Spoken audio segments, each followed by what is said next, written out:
Welcome to the Generation Voids podcast, The Retail War Zone.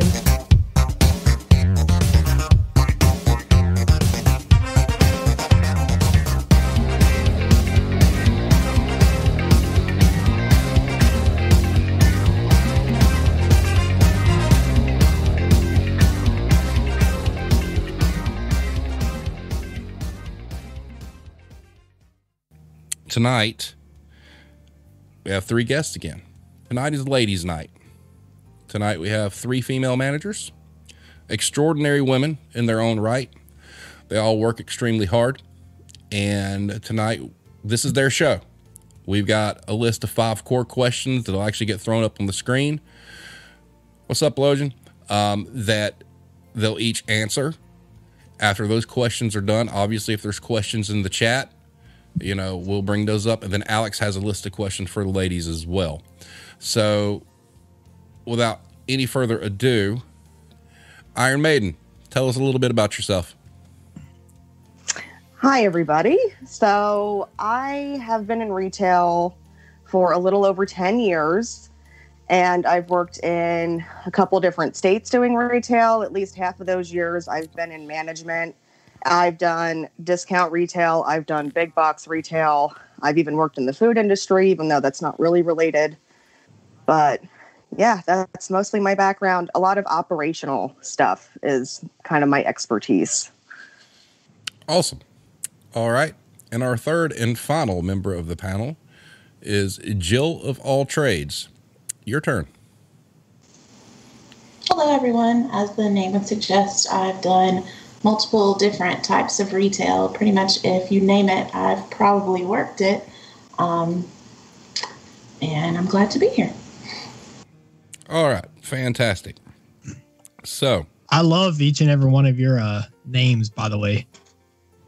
Like, those are great names. I think they're appropriate. All right. Oh, I can't wait to hear Iron Maiden. Yeah. I can't wait. Oh, I had to make sure and let her know there was no filter, so she can say whatever she wants to say. So it is what it is.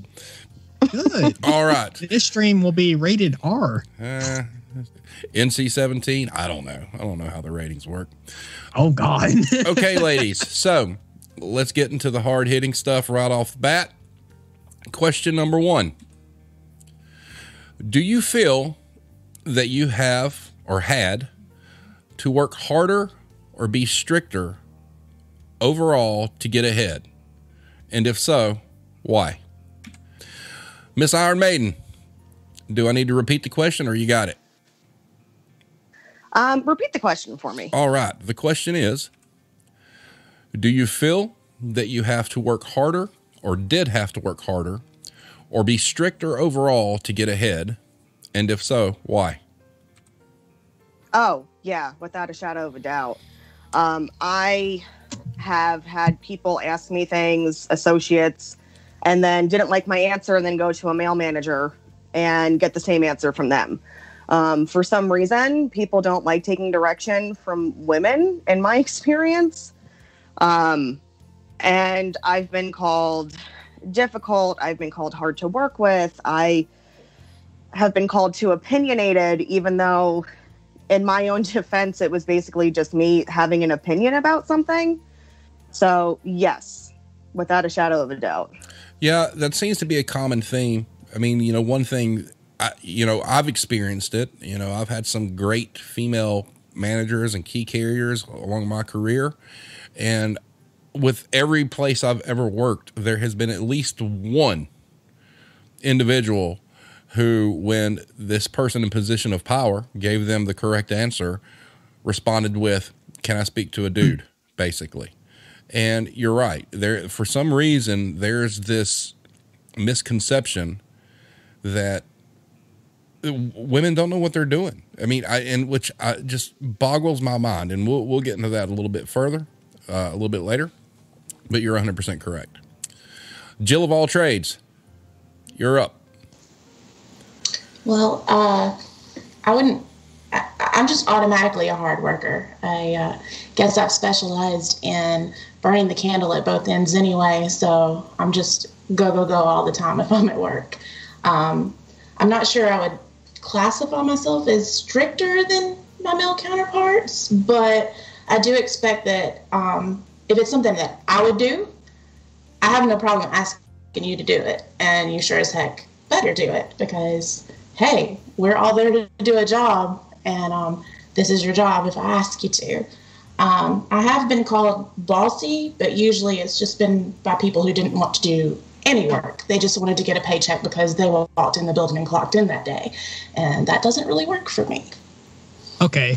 But have you ever felt like you had to work like specifically harder than a male, like in your counterpart, like of the same position of power? Like, could they get by easier simply because they were a dude, or are you just naturally a hard worker, like you said, or? Well, I've actually had several instances where I trained the dudes that were going to end up being my boss in many different locations for different companies. So, yeah, if I'm doing my job and showing them how to do their job, I feel like I am working harder at doing that. But that, especially if you're training how them, it's been for years. Yeah. Wow. Okay. Okay, ladies, next question. In your experience, has your treatment differed from that of your male peers? If so, how? Mad Dog, go right ahead.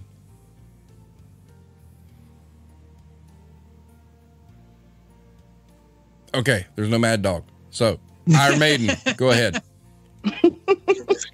Sorry, I couldn't get my phone to work. Oh, are you with us now? Oh, you actually sound way better now, by the way, Mad Dog.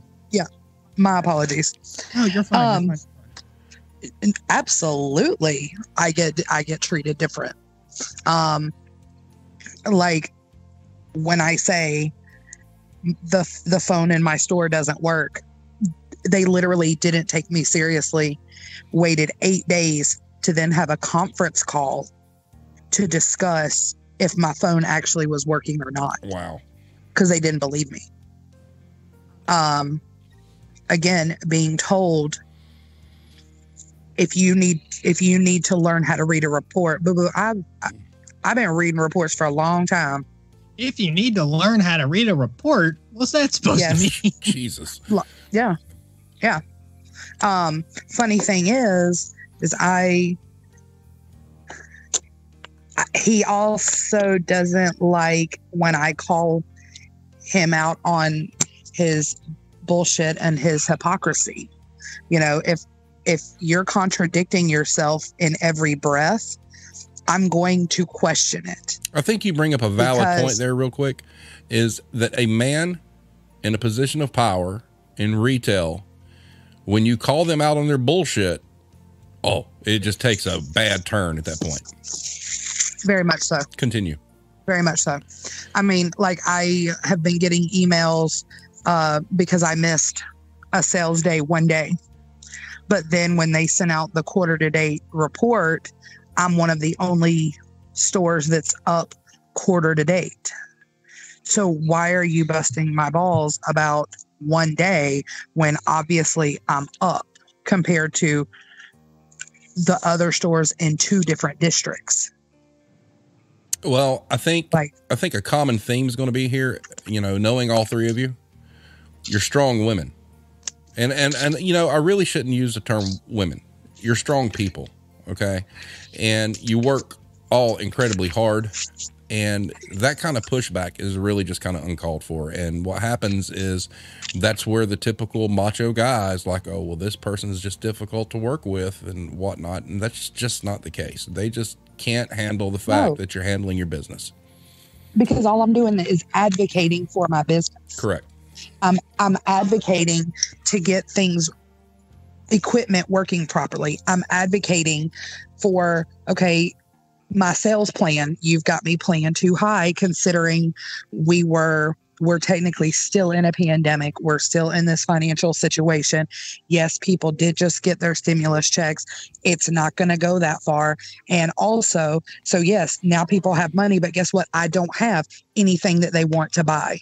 Yep, that's a problem. And not your fault. And it's not, but that's what we get graded on. Right. So, All righty. So, Yeah, that's crazy. Unfortunate. Like, oof. yeah, it's bad. Okay, Iron Maiden, you good? Or do you need me to repeat the question? Yeah, repeat the question for me. I'm sorry. I'm also trying to do like other things. Oh, you're and I really fine. should be more focused I've on got no this. problem repeating the question from each one of you because, you know, as you guys answer, it's fine. In your experience, has your treatment differed from that of your male peers? If so, how? Yeah, I mean, without a shadow of a doubt. So there is such a thing as the good old boys club.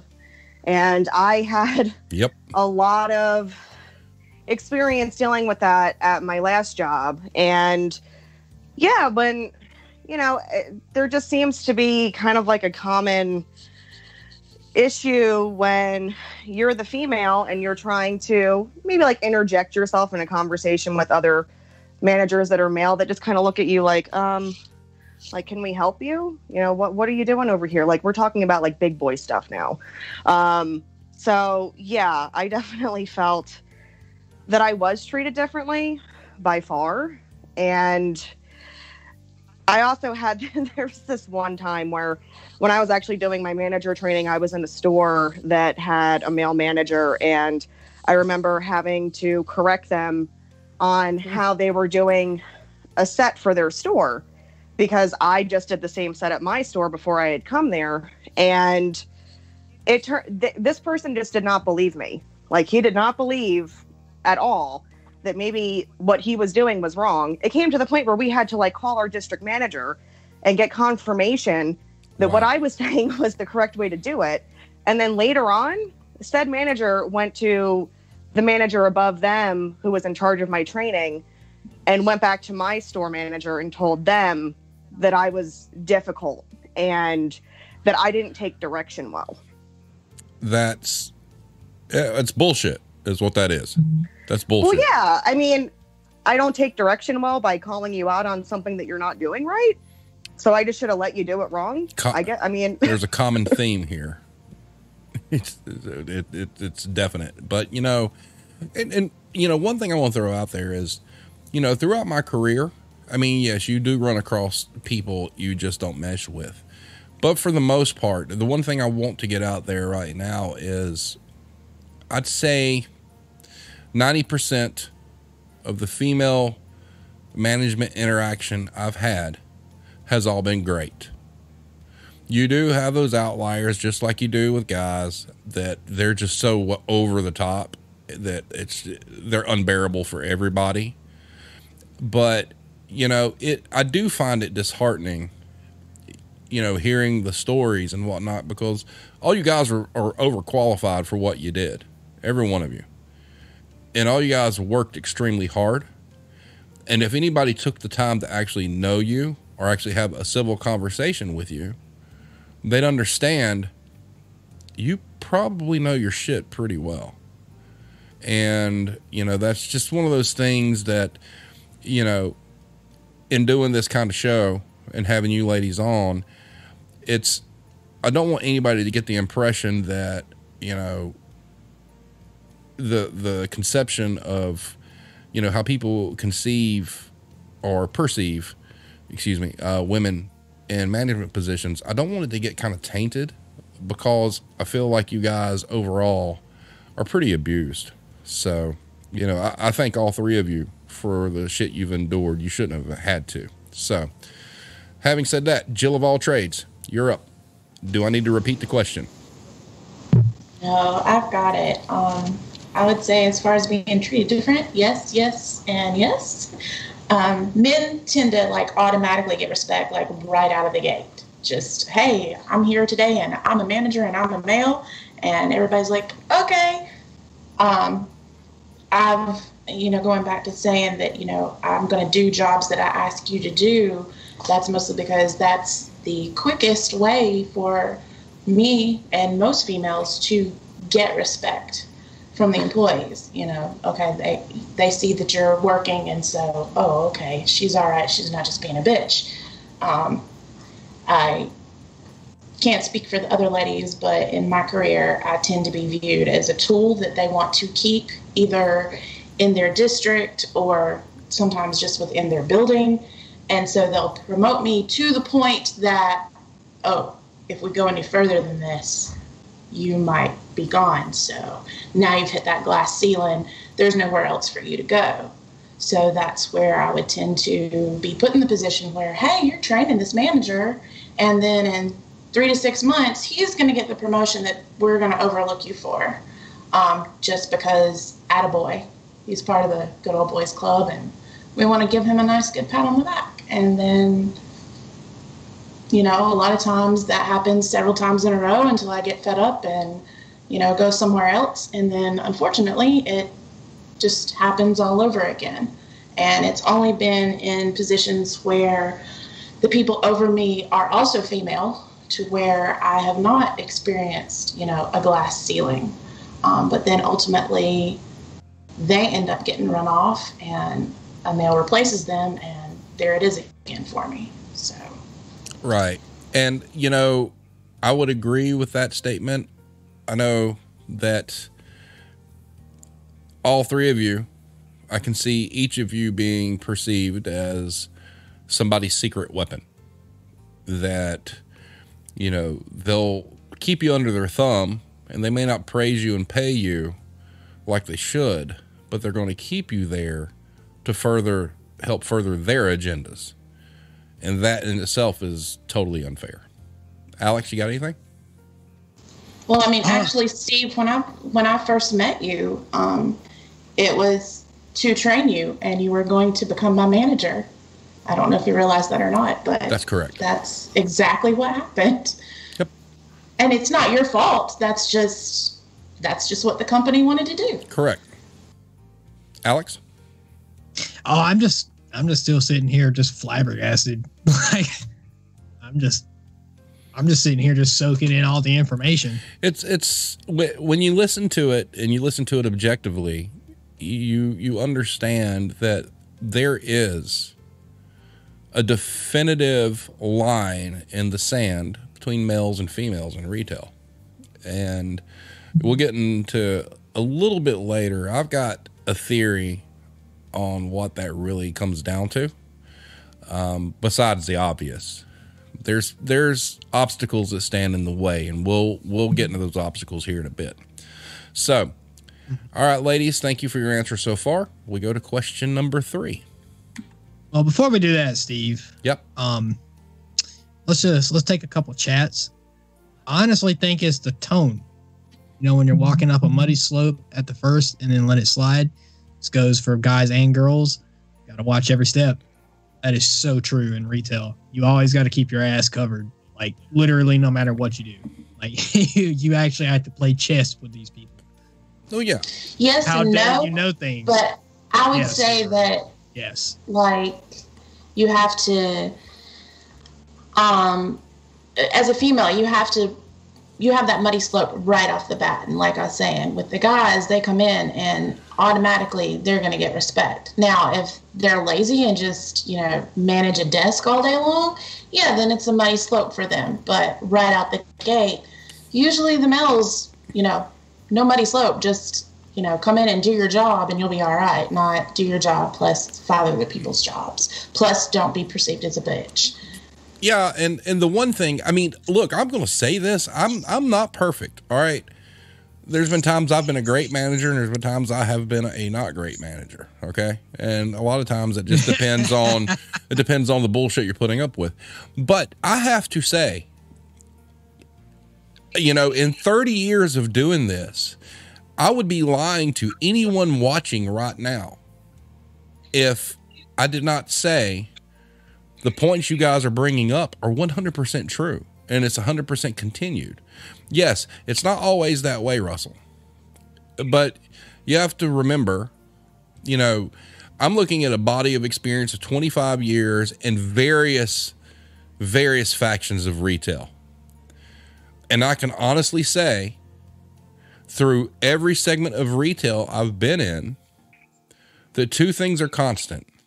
One, yes, you do have the female manager that's way over the top that you wish you could smack. That's true, all right? But you also have males that are equally the same. But the second point is the things that these ladies are describing have been happening for decades, and I've witnessed it firsthand. And well, Steve, when I was at, you know, the patio store, the home decor store, right. I had been in a certain position, didn't leave the position because I couldn't do the job, left the position because I was working for a dumbass. So I took a different position with the same company. And then kind of the way that the timing worked out, when I decided that I wanted to come back into the building, and then COVID hit directly and they all got laid off anyway, they would not give me the same position that I had before. Right. And they hired somebody who didn't know his ass from apple butter. Right. And wouldn't listen to anything. And then he lasted 6 months. You know, I had lasted 5 years. And in defense of your situation, you know, number one, how your entire career started out there. Yeah. You addressed, or you brought to light, some problems that needed to be addressed. And rather than those problems get addressed, you were offered something and transferred out. Correct. Instead of dealing with said problem. Correct. And then 2 weeks after I was transferred and sent out, one of the problems fixed themselves. 2 weeks later. Wow. That's how you came to be. That's true. That is 100% true. Literally, it was 2 weeks after I moved. And look, let me go ahead and give some context here. All right. So I took a position with a company. I really didn't want to get back into big box stuff ever again, but due to the economy and things like that, I took this position. Now I think this goes hand in hand with what we're talking about here, because I do not think if I was a different gender, it would have went this way. So I was in a position for, I'm going to say 6 weeks. All right. Sure. I've got a lot of background and whatnot, but the person I'm working for has turned in their notice. And this person has said, well, this assistant manager should, but all of a sudden they're like, hey, Mr. Only been here a little bit. Do you want to interview for this position? I'm like, sure. You know, because honestly, at the end of the day, it's about money. I'm not going to lie. All right.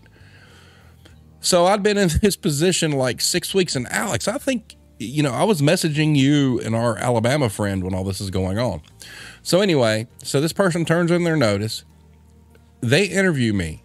I have 3 interviews on the phone. I had never seen the district manager, had never met him face to face. And all of a sudden they're like, okay, you're our guy, you're store manager. Have a nice day. I find so neither had I when I interviewed. Right. And so I interviewed with Bill. And so they're willing to take this guy who's been with the company 6 weeks, regardless of his background. Hey, we're going to make you the store manager, but you have Mad Dog who comes off the road, who is 100% qualified at that point, more than me, because she's been in the system longer than I have. And they would not even interview her for that position. It's real. Wow. Real quick before we, because the one above the district manager did not personally like me, regardless of what I had done for the stores that I had gone into and for the training that I received while I was out on the road opening brand new stores. he didn't personally like me. Right. And are you talking about Peter Griffin? Clausen. Oh, yeah, No. Peter Griffin. Yeah. Clausen. Oh, yeah. Looked just like him. Sorry. Looked just Yeah, he did. like him. I'm not he did joking. Did you And talk like him. Basically.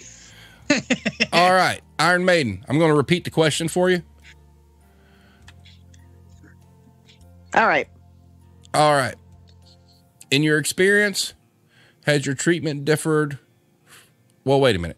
We're on a totally different question here. Hold on. We have. I think I answered this We question haven't even got already. to question 3 yet. I'm sorry. I got some messages coming through that's got me confused. All right. So we're going to go on to question number 3. All right. What are some examples of things that have been said to you as a female in the business that were inappropriate or degrading? Oh, boy. Mad Dog, you're up. And if you'll excuse me, guys, for just a second, I have to do something real quick, but go ahead. I mean, do you need help learning how to read a report 20 years into being in retail? Basically being told, well, you can't do that. I mean, like, I've literally been told you can't do that because you're a girl. I went to work for. If you don't mind, can you give us an example of you can't Yes. do that because you're a girl? Yes. Why? What would they say that about? So I worked for, oh hell, I don't care. Then I worked for Sears, and 3 different times I worked for Sears. And, when you're in that position, like in hardware, they send cashiers over there, but you have your people who are hardware associates because they make commission. Yeah. Okay. I was really good in hardware. There were no females in hardware. And I told them, I said, I want to become a hardware associate and always be over here, because I was and still am the type of person, I talk to everybody. So while the other commission people are like, oh, I only want to talk to somebody if they're buying a Ron lawnmower or if they're buying big stuff, I talk to everybody because I made commission on everything. I started Father's Day weekend, ended Labor Day weekend, and I did $1.3 million in sales over the summer. But they did not want to put me in that position because I was a girl and I didn't know what I was talking about. Were you told that exactly, though? Yes. Wow. How was I going to know how to sell somebody a part if I didn't know what it was? So that was the point to which I went out there and started, because over there, when riding lawnmowers come in, they come in a crate and you have to put them together. So I would go out there on the patio and I would put riding lawnmowers together, bring them in and sell them. I changed a customer's blades on his riding lawnmower, but I was literally told, you can't do that because you're a girl. So I would go out there on the patio and I would put riding lawnmowers together, bring them in. Oh, wow, that's insane. I changed a I'm customer's getting crazy feedback. Oh, yeah, somebody's got the stream running in the background.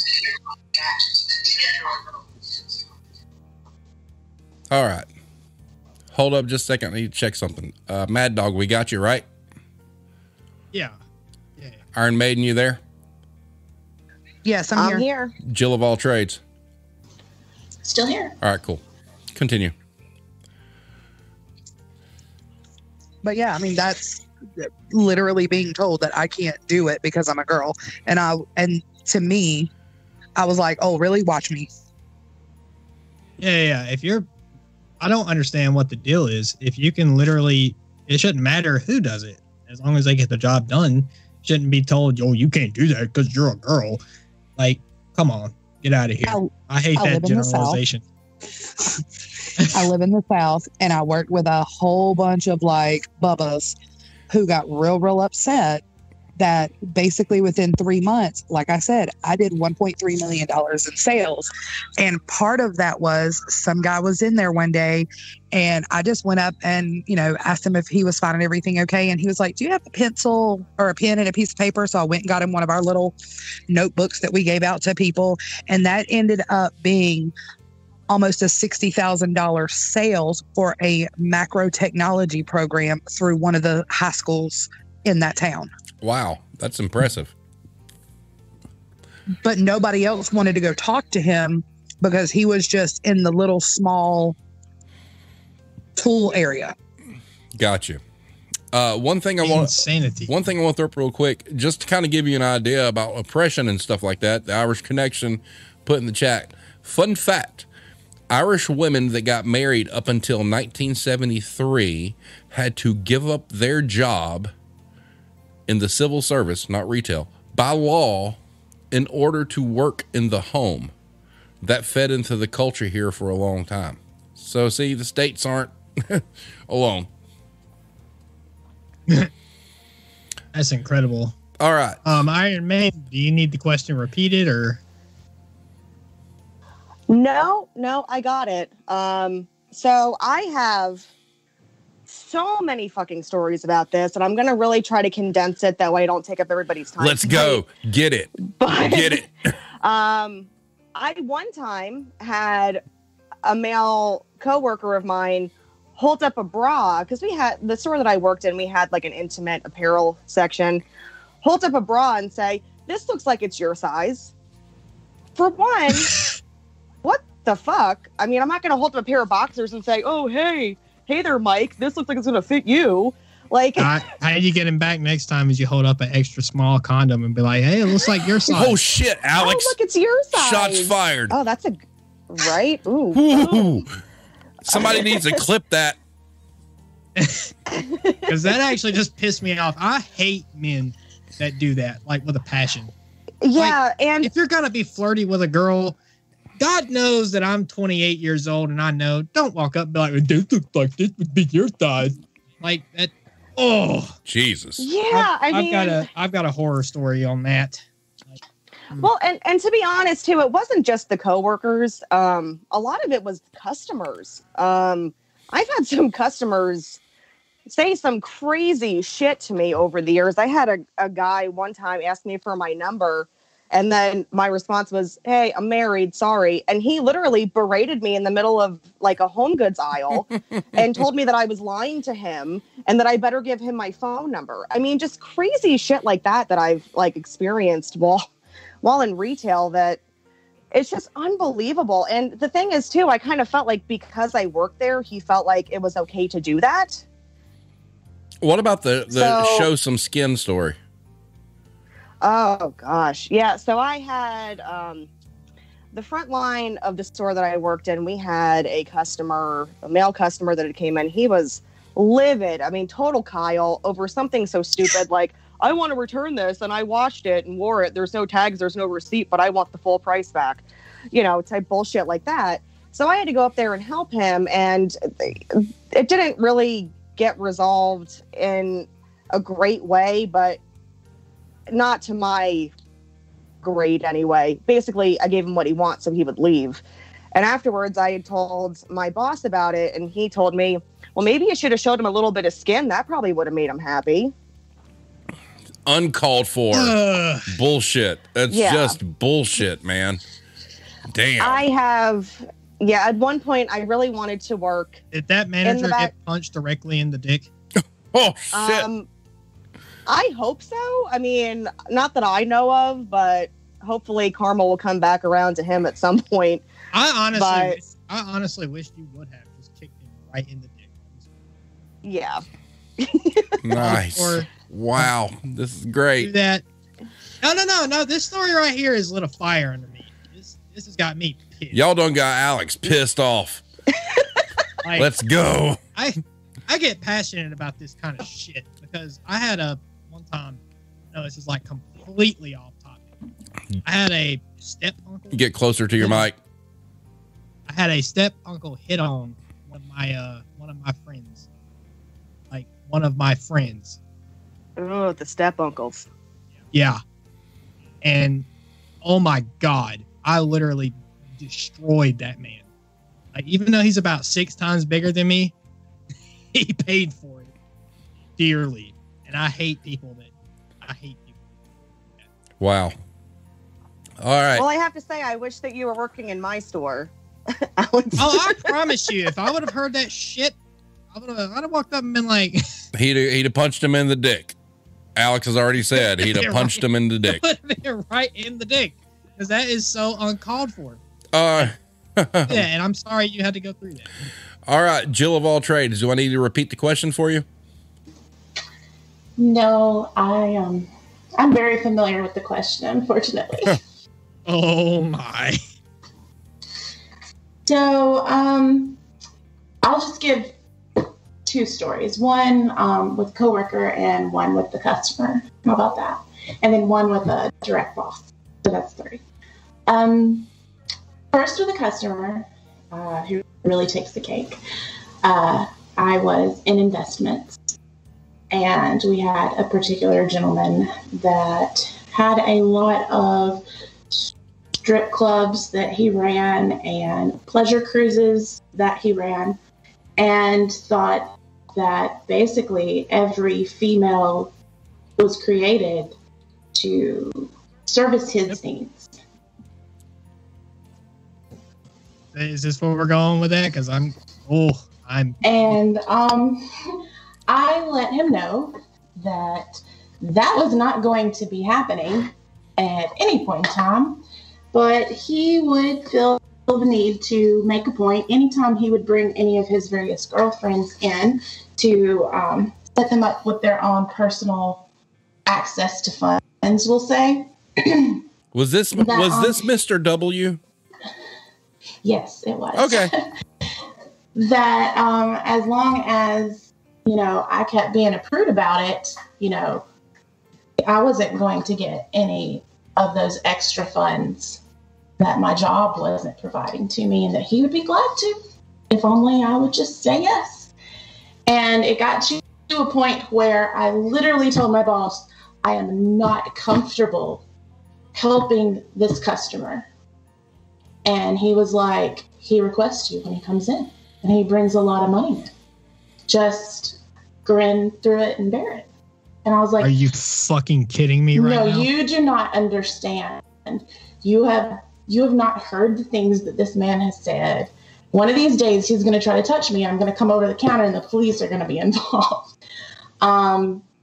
And it got to the point where I actually switched jobs, and he would still request me to leave the desk in another area of the building that I was at to come in the office and sit so he could look at me while the dude that was helping him took his money from him, basically.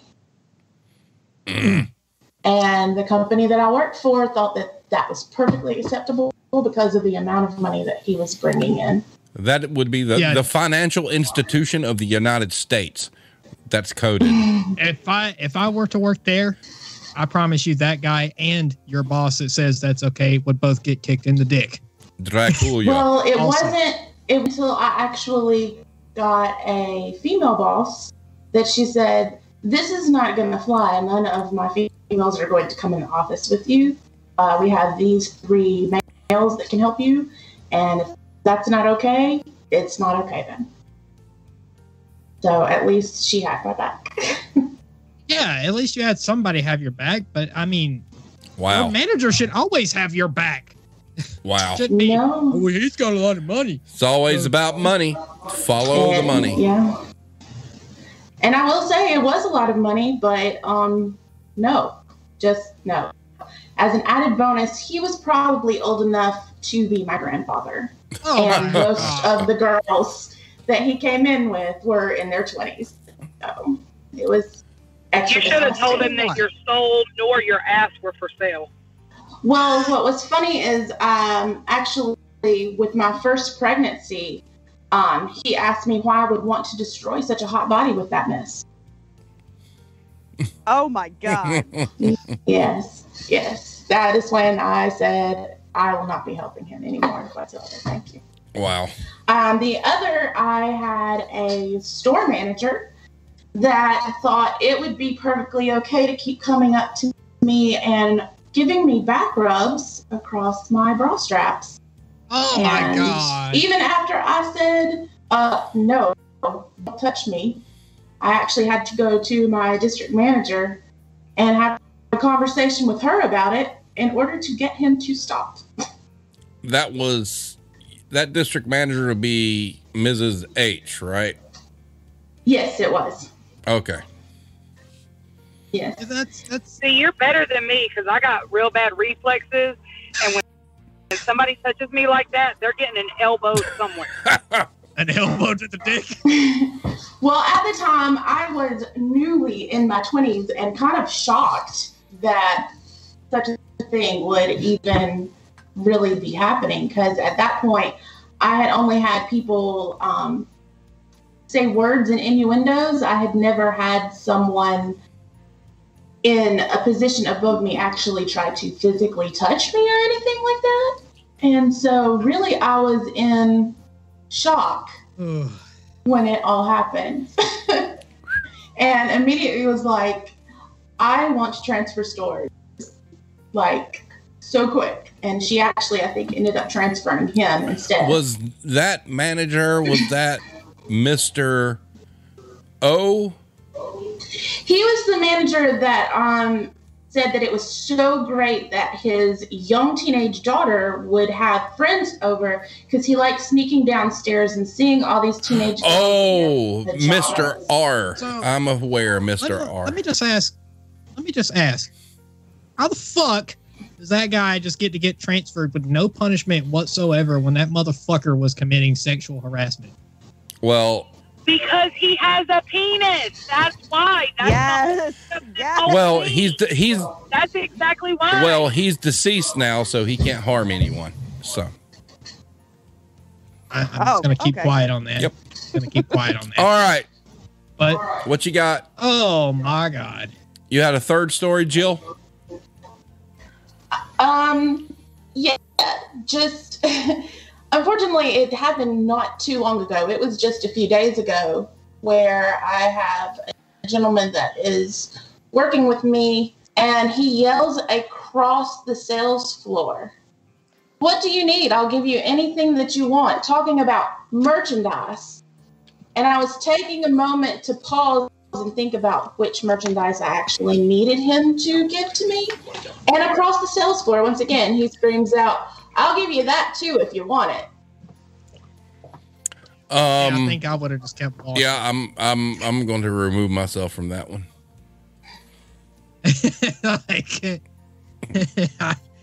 There is no way I would put up. Moving on. Anyway, did you just like send him home? Like, I would have just been like, you need to go home, you're in timeout, and you need to think about how to use words. Steve, I need to cool down 1 second. I'll be right back. Instead, I was like, "Ew, that's really gross. Not interested in the least." Oh my God. What the fuck? Can somebody please explain to me how dudes think that that's just acceptable? I will say that it has been my experience that once men reach a certain age, it seems like they revert back to horny teenager status. Thank you, Ben Haas. And they think, if they feel it, they can just spit out that that's what they're thinking about. I mean, like I said, I've had teenage cashiers be like, "Please don't make me ring this guy up because every time he comes through my line, he says something." In fact, one of my co-workers had a gentleman tell her, "If you or any of your friends are interested, I get a really good Social Security check." My God. But see, this all goes back to perpetuating that good old boys club, because they are allowed, and it is made to seem that it is okay to make those types of comments and make those, types of jokes. And so if they think that, oh, well, the big boys are doing it, then it's okay. It doesn't matter that you know, you're speaking to someone and that's not appreciated. Well, at the end of the day, it's still disgusting.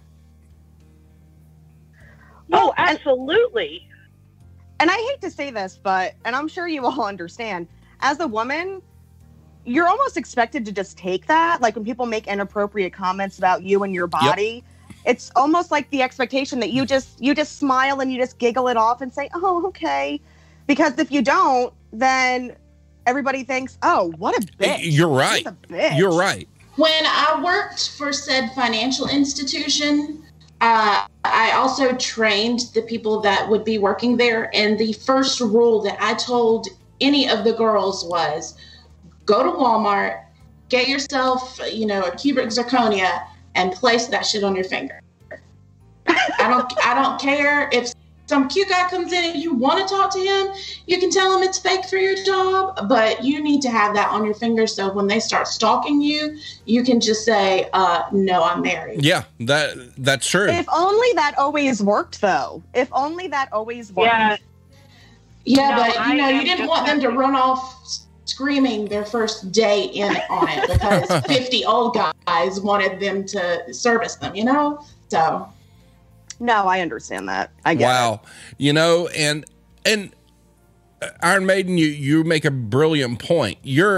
For whatever reason, you're just expected to be like, oh, it's okay they said that. No, it's never okay they said that. And, you know, I was raised in such a way that it's not okay to go up and proposition a female assuming they don't have anybody else in their life. It's just inappropriate. And, you know, exactly. Yeah, it's, and go ahead. Well, I had, I had this. What? Go ahead. Go ahead, Kira. Iron Maiden. There was this one time at a job that I had when I was relatively younger where we were in an office meeting. I worked in an office at that point, and I was adjusting like the straps on my shirt, and there was 2 male coworkers across from the conference table who I heard go, oh yeah, dude, you see that in your peripheral vision too. Yeah. Oh yeah. Look at that. And I was like, excuse me? And the response was, oh, you just can't take a joke. We're just joking. And see, that's the bullshit. It's like they try to throw it off on you like you're doing something wrong, not accepting it. When in all actuality, what they're saying is just horseshit, and they shouldn't be saying it anyway. They should be getting smacked in the fucking mouth. Exactly. Irish Connection says, hold up. Irish Connection asks, are HR departments any help in regards to inappropriate touching and suggestive behavior? That absolutely not. It depends. Not at all. Nope. It really depends. Because unless it got caught on camera that they can pull up, it is a he said, she said, and a penis will win every time. Unfortunately, Mad Dog, you're correct. It does not help unless there's concrete evidence. And that's the sad part. And a lot of it is too, when you're working for somebody who treats you like that, you almost feel like you can't speak up sometimes because you are afraid of the repercussions of what will happen if you do. There's more of a negative impact on the employee speaking up about the abuse than anything. And therein lies the problem. Yeah, because you're seen as a problem if you speak up about it. Oh, she's being so sensitive. I mean, I'll go on record. Exactly. She's dramatic. Yeah, I'll go on record right now. This is why. I just. This is why, like, I've already been. So it's been pointed out to me. Well, appearances are you don't work the schedule you're supposed to work, because I do not put up with the bullshit of any kind. Right.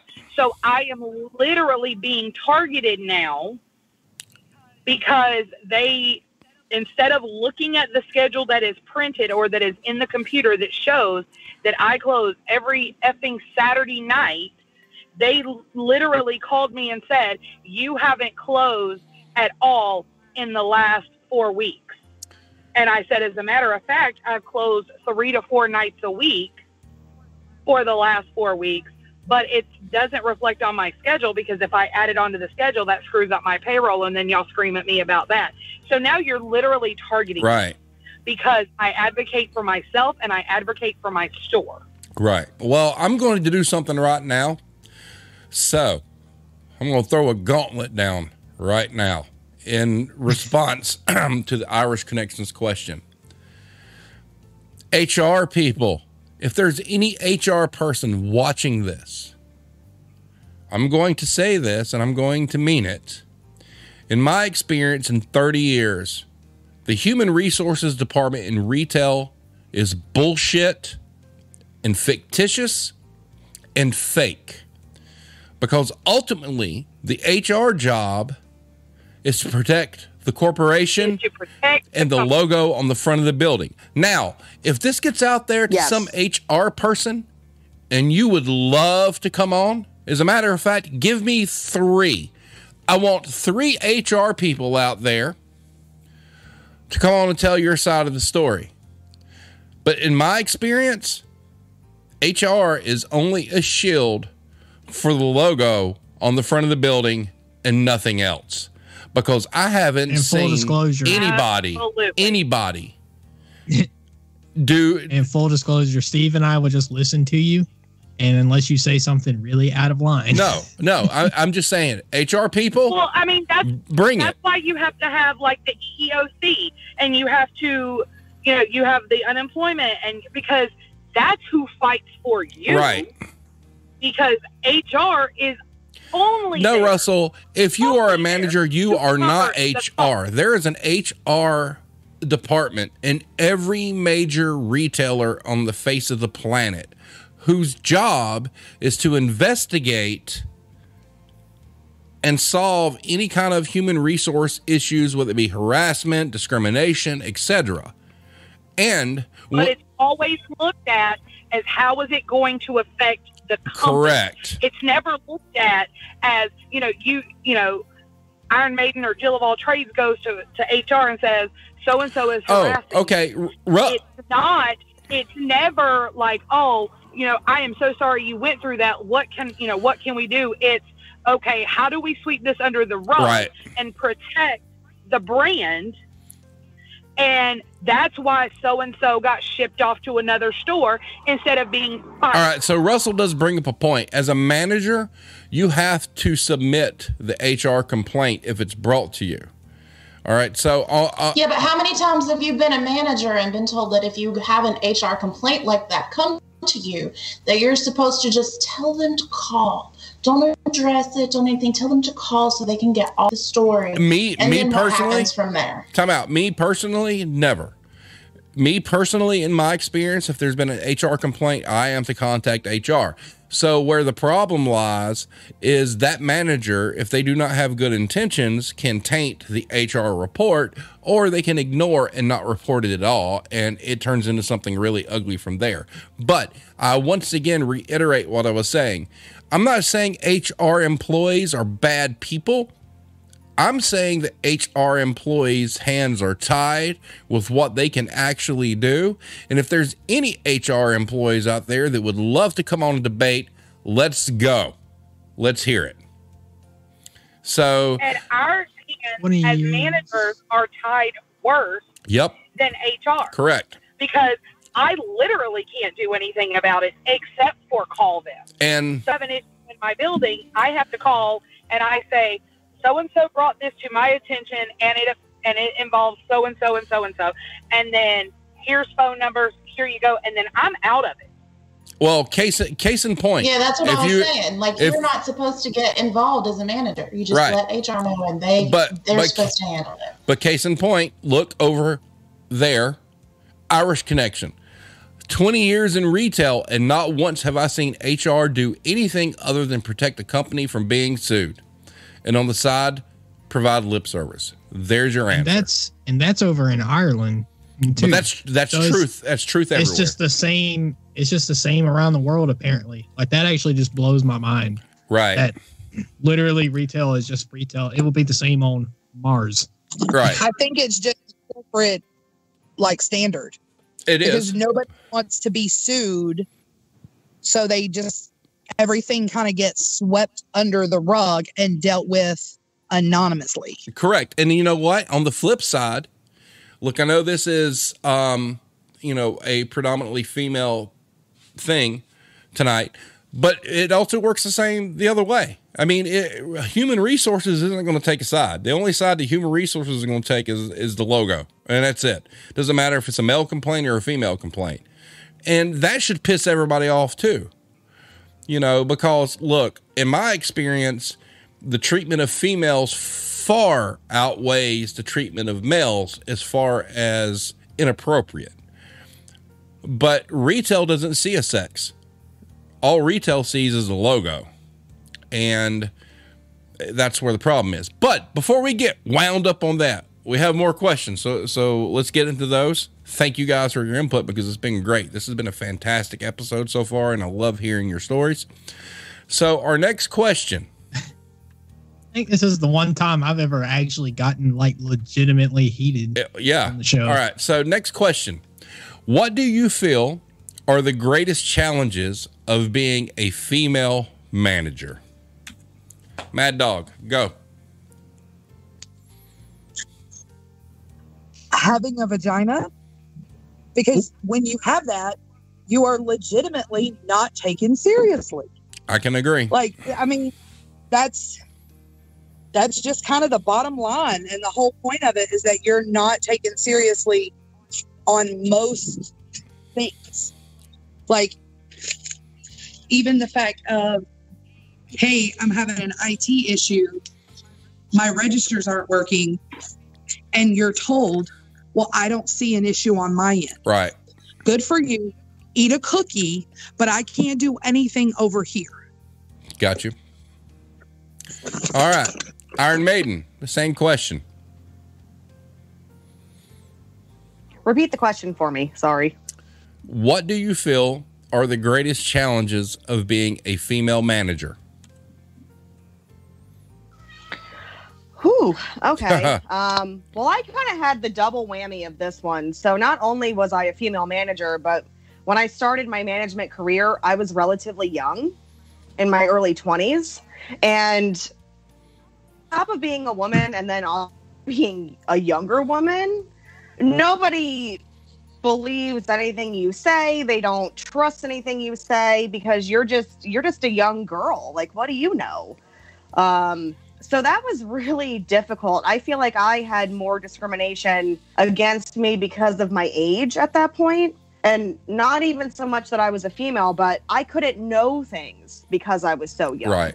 And I had a lot of issues even with, employees that I had in my building that were older than me, male and female, that just did not take what I said seriously because what do I know? I don't have the life experience. I mean, little do most of them know I have a lot of life experience for being relatively young. But in their mind, I'm just a young, naive girl, and I couldn't possibly know what I'm doing or how to run a store or how to manage employees. Right. So, yeah, that was a lot of my experience. All right. Jill of all trades. Well, I think Mad Dog hit it right on the head. Just having a vagina right off the bat. Like I said, you walk in and you got a dick that you can swing around and respect, and you got a vagina, and oh, are you on your period? Do you feel pissy today? Oh, bless your heart. And it's like, what does my vagina have to do with anything? I can do everything you can do and probably do it better. I absolutely yes. When they say that, because I tell them, no, this is how I am every day. Yes. I've literally had a boss at one point ask me if I was bipolar. Oh my God. You're on your period, you're bipolar, you're bitchy, you're catty. There's all these different terms, guys can be assholes and it's fine. No offense to Steve, but I think in one of the videos, he actually said, I can be an asshole. And everyone was like, yeah, great for you. Good job. But women don't get that. Women, if you're a bitch, you're a bitch. The end. And unfortunately, I've had stores that I've worked in that had lots and lots of females in them. And usually the females pay pretty good attention to detail if they're caring about their job. And guys will just walk past a lot of the things and not see it. And, you know, if you are paying attention to the details, because sometimes the details really matter, they make the difference in things, then you're too picky automatically. But if a guy pays attention to the details and sees something, oh, wow, you know, he's really on the ball. It's just the suckiest thing about being a female manager is the double standard, period. Yeah, and I honestly don't think it really has anything to do with age, because I became a manager for the first time when I was 25. I am now not 25, and I'm still not taken seriously. Well, shout out to the poor females out there that are young and are a manager and even mildly attractive at all, because what if they think automatically off the bat when you come in and you're young and you're a manager? You're sleeping with someone. Yep. Automatically. Yep. You could come in and be the Virgin Mary, and you are sleeping with someone to be a manager, female, young, and attractive. Now, I will say I have absolutely heard that one like a lot. Wow. Well, and back to what Jill said real quick too, like I would say in my entire career in retail, I can probably count on one hand how many male associates that I had that were actually productive and very good at their job, showed up to work on time, didn't call out, as opposed to the God knows how many female employees that I've had that actually took the job seriously and did a good job at what they did. And that's not a knock to the guys, but that was just my experience. Well, and to kind of touch on that, it goes back to a comment that was made by Russell a couple weeks ago that we don't want to hire men. That is not true. So no, it's not. It's not. I mean, you want to hire the best person for the job. Well, right. But I'm at the point now where I can't even get men to show up for interviews. I call them, I schedule it.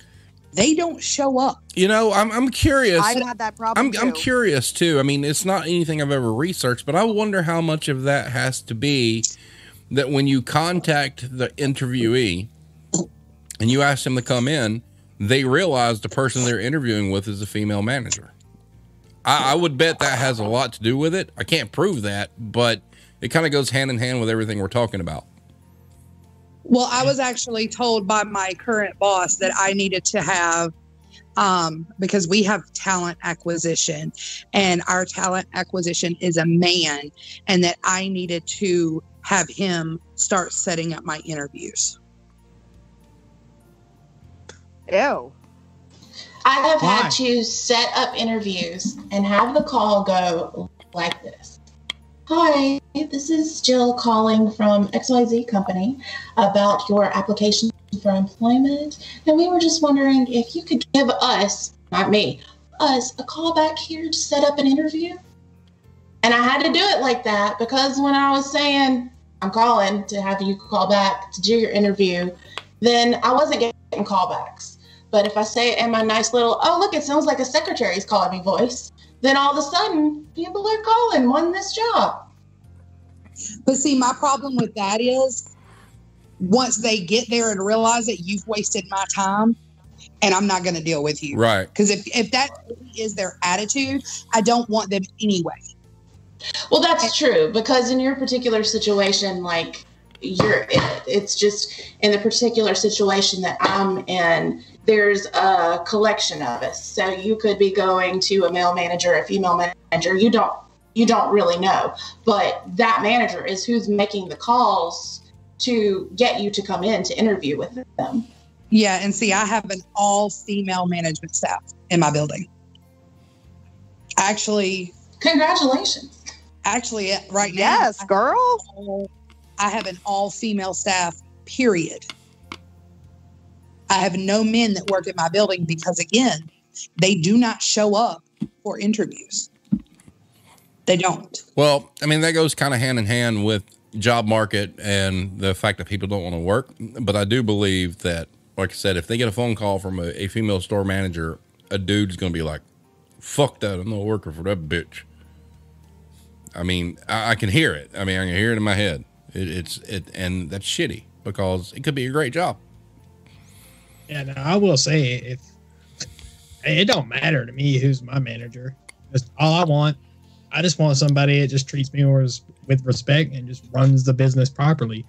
So, I mean, if I'm getting called for an interview, if it's a woman calling me, that's literally no issue, like, at all. It's still, hey, yes, I got the interview. I mean, let's Alex, go. I mean, would you say that myself and our Bama friend, we treated everybody fairly? Yes, absolutely. Yeah, I mean, yeah, that's the goal. And, you know, because if you treat everybody fairly, you can figure out who's good for you and who isn't. And that only helps boost everything. We had a predominantly female co-workers there too. And the ones that, but you know, it doesn't matter what their sex was, but we knew which workers were shit.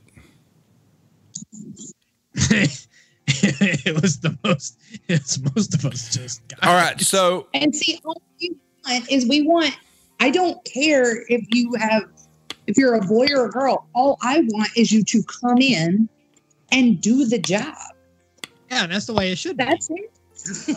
Yeah, it doesn't matter. All right. So what we're going to do right now, there's a fifth question, but I'm going to save it to the very last because the other questions that Alex has are more important than that one. So I'm going to sit back here. Alex, you got your list? Sure All do. Right, go ahead. All right. As a woman, is it easier to work under a man or a woman, or is there no difference? Starting with Iron Maiden. Well, to me, there's really no difference. It really depends on the person. I really can't say that I've worked for a lot of horrible men and not horrible females because I have worked for some really horrible females too.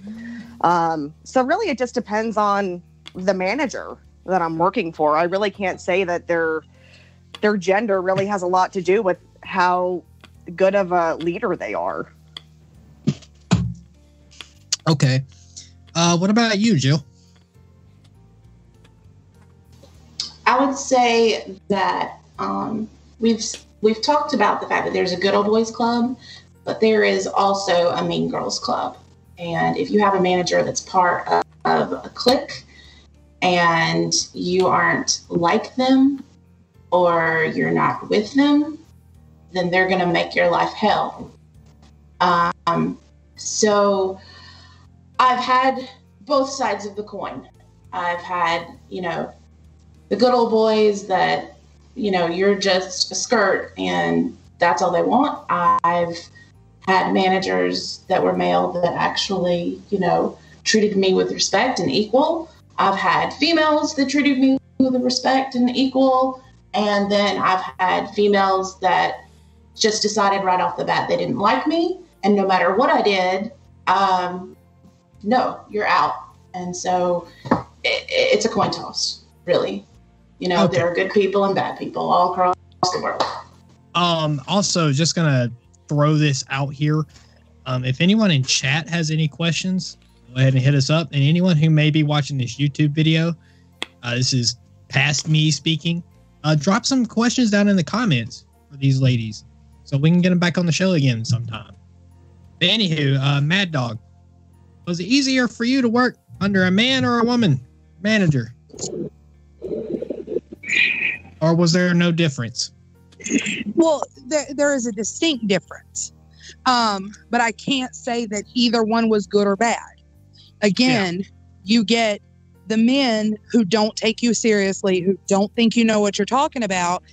And then on the flip side of that, you get the females who can be so harsh and degrading to you at the same time because they're like, well, I did it. I did it and had 3 kids and did this and blah, blah, blah. So why can't you do it? So I can't say that, you know, it's one over the other. I mean, it does depend on the person, but I've gotten both ends of the spectrum on that. Okay. All right. Second question. I actually am going to answer this first one because oh wow, I have something to chime in on it. Wow. Okay. What do women managers do instinctively better? I'm going to say they listen instinctively better. Any shout out to a specific Kmart manager. I'm not going to say her name, but there was a couple times she just listened to me very well. Anywho, Mad Dog, what do women managers do instinctively better? I think for me, it's my organization. Okay. I already, like, if I know the end point and I know the end date, I already know all the steps in between. So my planning and my organization is where I am the strongest. I got to be honest, and this is probably where I'm going to differ from a lot of females, is I can't stand a whiny, cry person. Like, I don't want to know about your BS at home. Like, when you walk in the building, those 6, 8, 10 hours, you're on my time.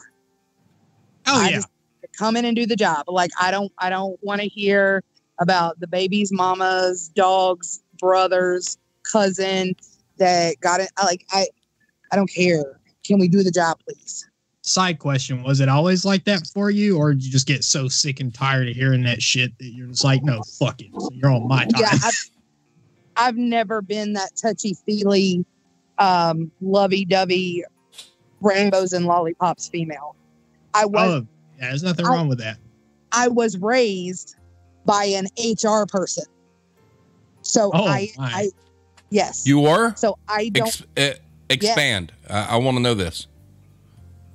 My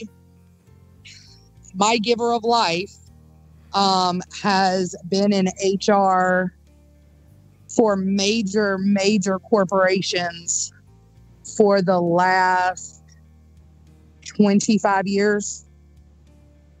That's a plot twist. Maybe a little bit more than that. Wow, I did not know that. That is awesome. Mm-hmm. So again, I think that, like, that has a lot to do with my personality. That has a lot to do with my work ethic. But the bottom line, and maybe this does make me sound bad, but I try to tell my managers, listen, when my boss comes in this building, he's not going to come to you and say, hey, Boogie Boo, why didn't you do your job? He's going to come to me and say, why didn't you ensure that they did their job? So I don't have time for your excuses. I really don't. If you can't do the job, then let's promote you to customer and I will find somebody who can do the job. Let's promote you to customer. Promote you to customer is a great phrase. I love that. Oh my. You can come spend your money here, but you're not going to be earning money here.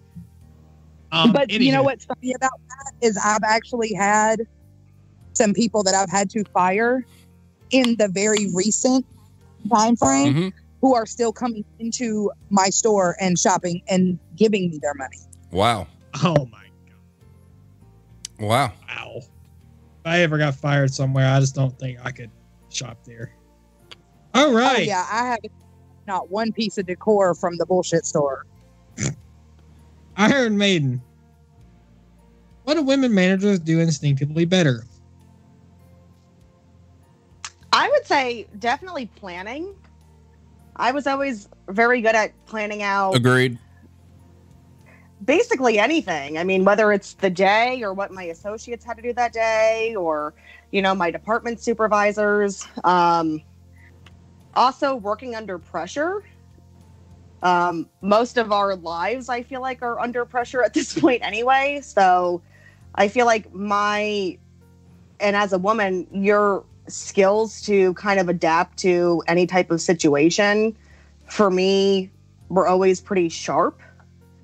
And seeing through the bullshit of my employees and the stories they would tell me to get me to give them, not that I'm not a compassionate person, I really think that I am. However, you have a bunch of people that lie to you and bullshit you as to why they can't come in, why they couldn't get their job done. And I think as a woman, I've always had a very good knack for seeing through that bullshit. I think that's elevated because of how you've been treated, to be honest with you. Oh, absolutely. And I think that I always held my associates to, I guess, a pretty high standard, because I always thought, if I can get it done amidst all the chaos and bullshit that I have to deal with every day, then there's no reason why you can't get this much freight out in 4 fucking hours when you only have this much. Yeah, I think that's a misconception, because, as a female manager, you've put up with so much shit your entire career that you understand the challenges of getting things done because you've been put underneath somebody's thumb for so long, that you have a much better understanding of scope of time and how long things should take. Oh, absolutely. And the thing is, it's really not yeah, you have your bullshit going on at home, but when you're here, you're working, you're getting paid. I am literally paying you to be here, to do a job. And I know that there is no fucking reason in the world, unless the building were on fire or there's a zombie apocalypse, that you could not get this fucking job done in the amount of time that it needs to be done. Correct. Well, and I think for me, because I am a working manager, we all know those managers that sit in the office. Oh, absolutely.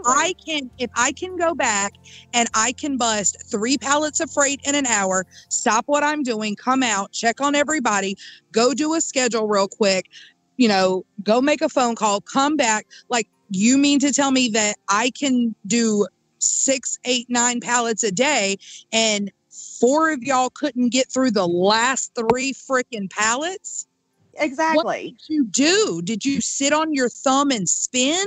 What did you do with your time?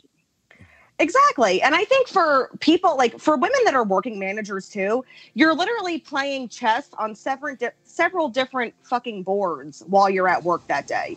And well, that piggybacks on what my answer is. Yeah. And, sorry, go ahead. It's sorry. I was gonna say that I think women are better multitaskers, and it's not just my opinion. There's tangent, but there's this show that came on called 100 Humans, and they took variety of people, 100 humans, and had them do various tasks, and 50 were male and 50 were female, and they did a multitasking test, and the women aced it. Men could do a harder task as far as cognitively, some of the things that they were asked to do. But the women, they could juggle 15 things and answer the phone, and nobody knew that they were doing 15 other things at the same time. And, I think as a whole, women do that better. They can juggle 50 things and know, who's going to be a problem because they're going to go get, their hair done instead of come to work and think ahead about the fact that, okay, well, we can't call her in because she's going to be spending the weekend with her boo thing. And, think, the chess match 15 steps ahead to be able to just get through the damn day. All of you bring up a brilliant point, and here's something, honestly, that is amazing for me. Like I said, being in the business for 30 years, I learned early on. I was told by a district manager probably within my first 5 years that women managers were better at multitasking and had more attention to detail. And I carried that with me all along through my career. And, in 30 years, it's true. I have seen nothing that proves that otherwise.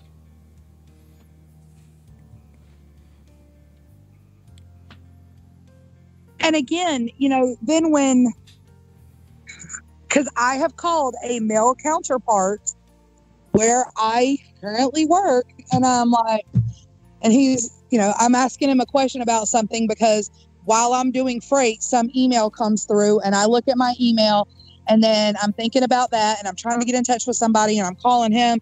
I'm like, hey, what are you doing? He's like, nothing, sitting here bored, waiting on my truck to show up. And I'm like, are you kidding me right now? I haven't been in my office all day. I mean, I look at it like this. We're going through all these questions and stuff, and I mean, we're doing it for the show and whatnot. And a lot of this I've lived firsthand. Look, I don't care if there's any dude out there that's ever worked with me or for me watching this and thinks I'm a piece of shit. I don't really care. Everything we're saying is fact. Women get the short end of the fucking stick. It's not 100% across the board. Some are better than others, okay? But women in retail get screwed, and not in a good way. It's, you guys get completely obliterated on a daily basis because you got long hair and pretty eyes and all those other things that they like to, ooh-ah over. And it's fact. I mean, I've watched it for 30 years. This isn't like some guy who's only been in retail a couple of years and hasn't, oh, well, I've seen that. No, 30 years. All of this is true. This isn't bullshit. And there's probably a lot of dudes out there. Let me tell you something. So over on Reddit, we've posted a bunch of stuff about, the female wage gap and doing this show and whatnot. And let me tell you something. Over there, it gets downvoted and it's perceived as very negative, and one has to wonder why. My mother used to tell me something when I was younger. If it's not true, why you get so mad? And I think this entire subject encapsulates exactly.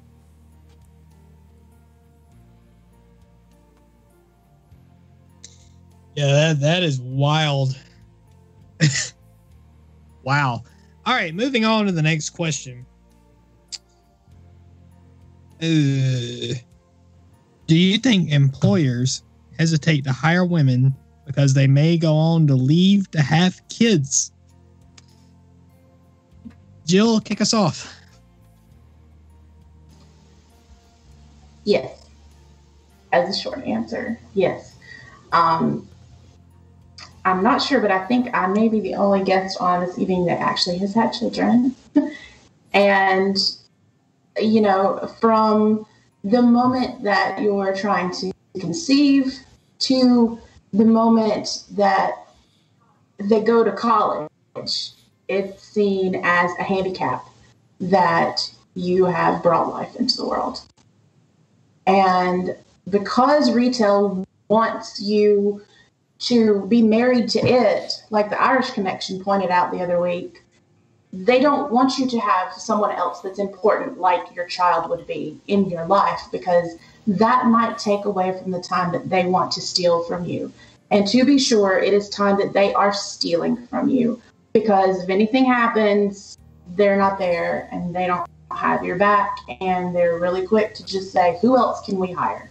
Right. And unfortunately, I personally experienced the situation where the job was like, hey, you need to choose between being here or being with your child who's in the hospital, and had to say, okay, that's fine. I'm going to choose my kid. And they were surprised.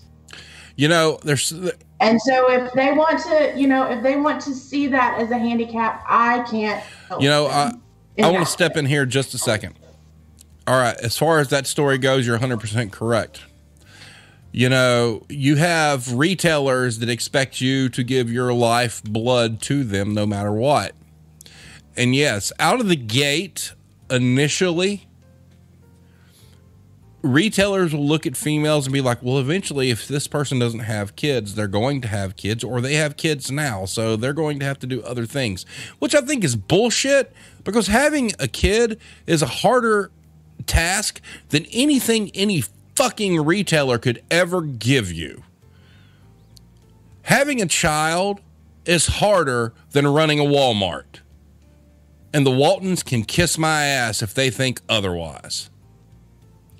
Because you are creating a human being to contribute to humanity. But at the same time, and I want to the only reason I stepped in here is because of Russell, there are single dads too. And here's the thing, I'm not trying to take away from anything, but as parenting as a male or a female is punished by retail.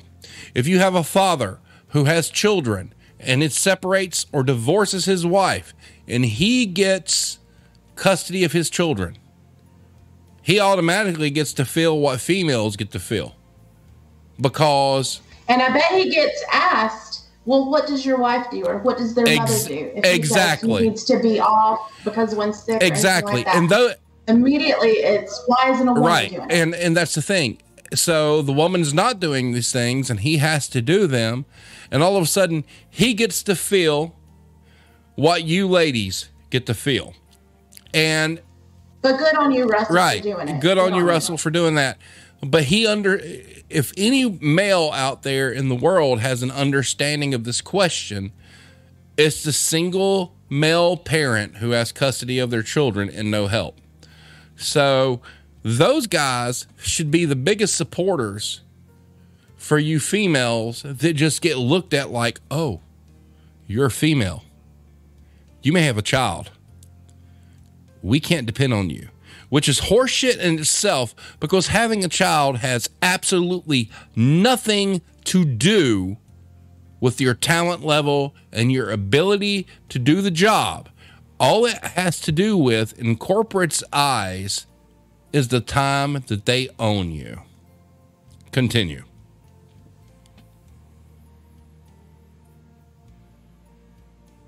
Oof. Moving on to you, Iron Maiden. I need to repeat the question for you. No, I got it. So, kind of a funny story. Whenever I became a manager at one retailer that I worked at, I had to jump through so many flaming hoops to get this position. And one of those flaming hoops was actually with the regional vice president, which I don't even know why that was a thing that I had to do, but whatever. This person literally asked me, so are you married? Do you have a family? What does that matter? Exactly. So my response was no. Legal for them to ask. Yes, it is. So of course the response was, no, I'm not.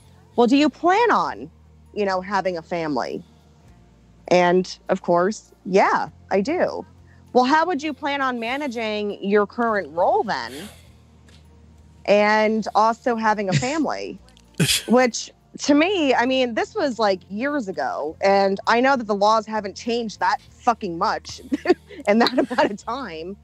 But to me, like, to even ask me, the first thing that I thought of was, if I were a man interviewing for this position, would you ask me the same questions? Absolutely not. You would not get that question. Absolutely not. Absolutely not. So, I mean,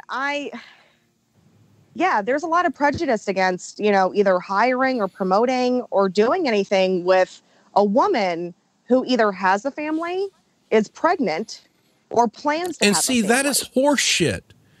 Okay, if statistically speaking, we've proven that women are better at planning, women have a higher attention to detail, women are better analytically, all these things.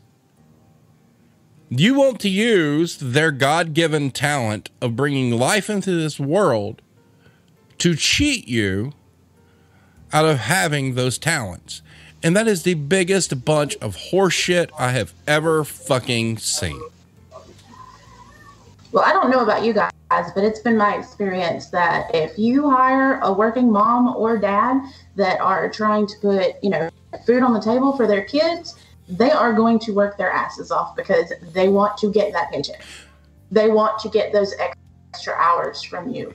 You know, they want to work as much as, you know, maybe they have a limited schedule, but they want to work within the realm of that limited schedule as much as they can. Usually. Right. Now, and to echo our Irish Connection friend here, I missed my son's first birthday because I had to work.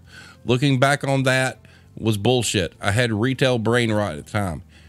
My entire purpose of having the retail war zone is to raise awareness that the retail industry does not own you.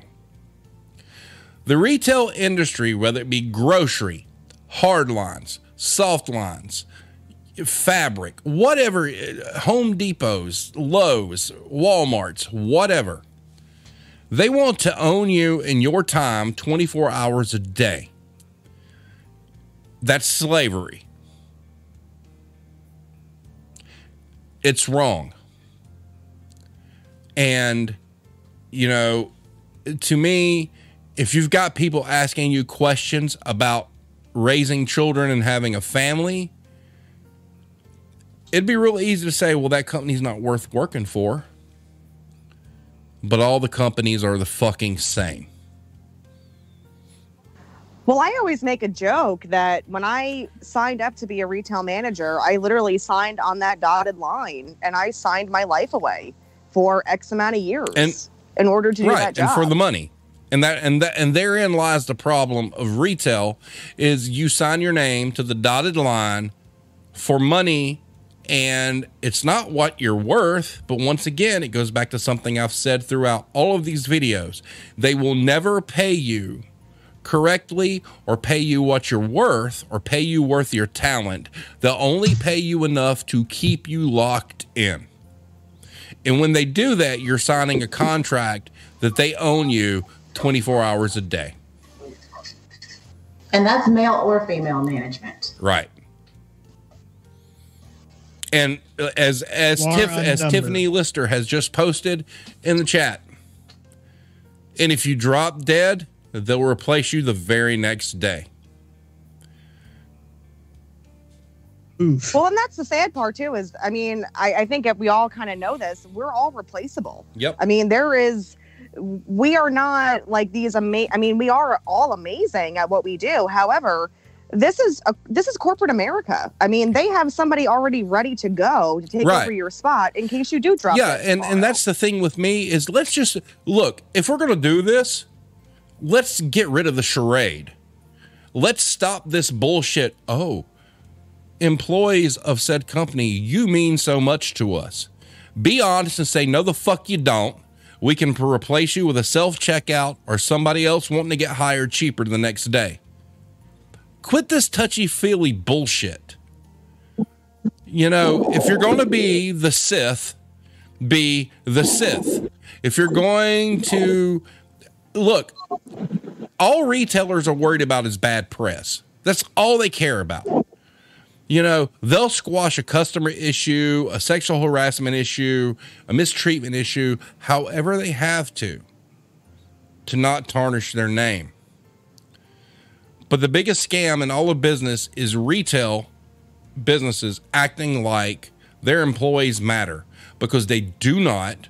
They'll replace you at the drop of a hat.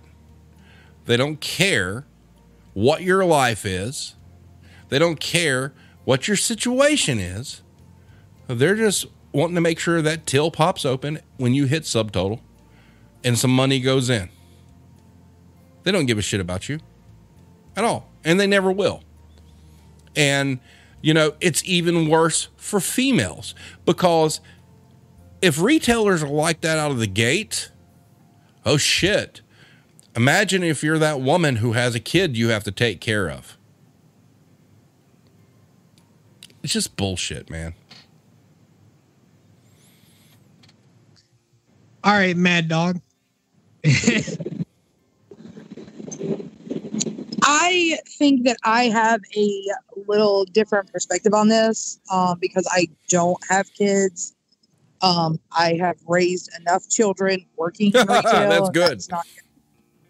That is not going to be my path in life. I don't think that there's ever been an issue because they know that they can pay a female less money. So again, it goes down to the bottom line, regardless of my talent or my experience or whatever. Hey, we can get her in and pay her less to make that store's profitability more. Time out. You're right. And that goes into what we talked about earlier, a few episodes ago. Yep. The biggest problem there is, why is that a fucking thing? I got so pissed off after that episode thinking about just the one concept of district managers who will look you straight in the face and say, well, this dude has 10 years experience. This female has 1 year of experience. We're going to pay her less than the 10-year experienced guy, but the job is the same fucking thing. That is a problem. Because that person that only had 1 year's worth of experience is going to get treated exactly the same as the one who had 10 years experience and get run the fuck off at a lesser wage. We have a wage problem in retail that nobody wants to address, that everybody's too chicken shit to actually bring up. But ladies and gentlemen, let's go ahead and get this out of the way. If you're negotiating salaries in retail, you're working for the wrong fucking company. They should be able to tell you the moment you sit down what you're going to make. Well, and we discussed this on that episode, that they're going to say, well, this is a $5 million store. The one you're going to is only a $2 million store. Right. But again, the job is exactly the same. You're open the same amount of hours. And as a matter of fact, the store that is a $2 million store, they have less payroll and less people, but you're going to get the same amount of freight. Right. You're going to get the same amount of everything. But that's why you're going to make $7,000 less. Exactly. And that's horseshit. Look, I'm going to call this out right now. But a lot of times females are a placeholder. Right. Literally, they're under pressure to get somebody in to run the store. And because again, I'm feeling a little, maybe it's because I needed a break or whatever, but just kind of feeling like, okay, I've come in, I've turned this store around. So was I legitimately just like the maid, the cleanup crew that came in and cleaned up the store, and now you want to nitpick the tiniest fucking bullshit? Because they can get somebody cheaper than you, mad dog. Correct. And that's what all this boils down to. And it's just horseshit. It's awful. I mean, there's no getting around it.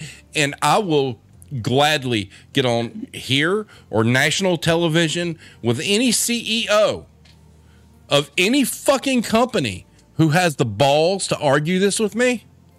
Let's go. Tell us why we're negotiating salaries. Let's go. CNBC, come on. I'll go. CNN, come on. We'll go. Bring it. Show me how the jobs differ.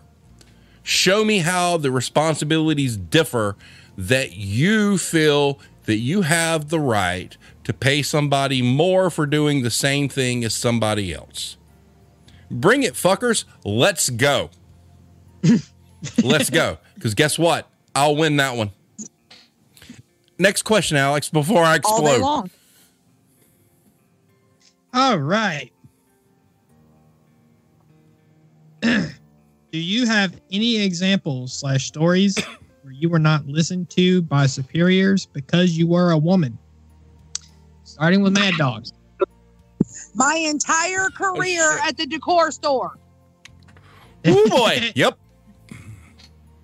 My entire fucking career. As far as the decor store goes, I want to say this about the decor store. The number one problem there is the good old boy network is wide and large and ain't going anywhere until Mr. Bird decides to investigate. Correct, which will never happen. Correct. So, because he's real getting up on stage in his so, gap. So expound on that, why Alex is away. So, I get hired. I get zero training. My boss goes out of town for a week, comes for 3 days, then goes on vacation for 2 weeks, and I am left with no information. And I'm like, I need somebody to tell me what the hell's supposed to be going on. Somebody. Couldn't get an answer from the bald one. Like, shocker. Yeah, shocker. Time out. I'm waiting till I get some sort of message from somebody saying that we shouldn't talk about this shit. I'm gonna laugh. But go ahead. I mean, the complete and utter bullshit with the CSSs and the this and the that and who should have been doing what and how long they've been there and nobody's doing this and blah, blah, blah, blah, blah, and bullshit, cry me a fucking river. And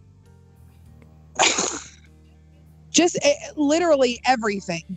Like, hey, this is not how we're supposed to do this. Hey, this is not... Like, I was literally asked by Peter Griffin if I thought that the promotion to the ops leader was a good idea. And I said no. And she did it anyway. And he lasted all of about a month. In a perfect world, I wish I could work side by side with Peter Griffin so I could run circles around him and make fun of how shitty he really is. But anyway, continue. Oh, he's fucking horrible. And then, I got again. So instead of dealing with that problem, they shipped me off to another store who hadn't had a store manager or whatever you want to call it. And full disclosure, this Mad Dog inherited a shithole. And Mad Dog raised the alarm and the flags on everything that was going on there.